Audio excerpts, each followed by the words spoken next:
Question number 31 लिखा हुआ है कि what is needed for the preparation of a statement of affairs, और नीचे 4 ऑप्शंस दिए हुए हैं जिनमें से एक करेक्ट है। अच्छा, ये जो स्टेटमेंट ऑफ अफेयर्स होती है ना, इसे आप balance sheet from incomplete records कह सकते हैं। दोनों में फ़र्क ये है कि बैलेंस शीट फॉर्मल होती है, डबल एंट्री सिस्टम से बनाई हुई होती है, जबकि स्टेटमेंट ऑफ अफेयर्स एक ऐसी टेक्निक है जिससे हम एसेट्स और लायबिलिटीज की वैल्यूज को ऐड करके क्लोजिंग कैपिटल कैलकुलेट कर लेते हैं, भले ही हमारे पास प्रॉपर लेजर्स ना बने हो। ठीक है, ऑप्शन ए लिखी हुई है कि ट्रायल बैलेंस, ये ऑप्शन गलत है, क्योंकि ट्रायल बैलेंस तो तब बनाई जाती है जब हमारे पास पूरा डबल एंट्री सिस्टम मौजूद हो, हमारे पास सब कुछ है, लेजर्स हैं, जर्नल्स हैं। स्टेटमेंट ऑफ अफेयर्स का कॉन्सेप्ट यूज ही तब होता है जब ये सब सिस्टम नहीं होता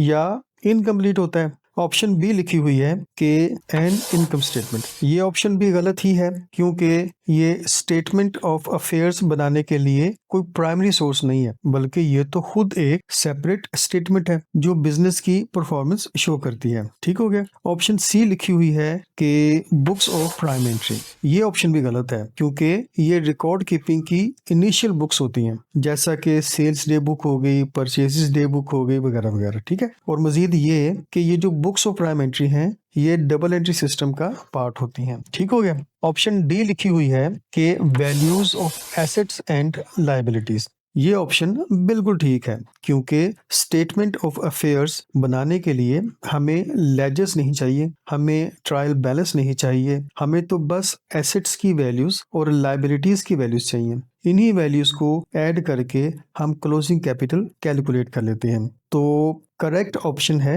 ऑप्शन डी। उम्मीद है आपको समझ आ गई होगी।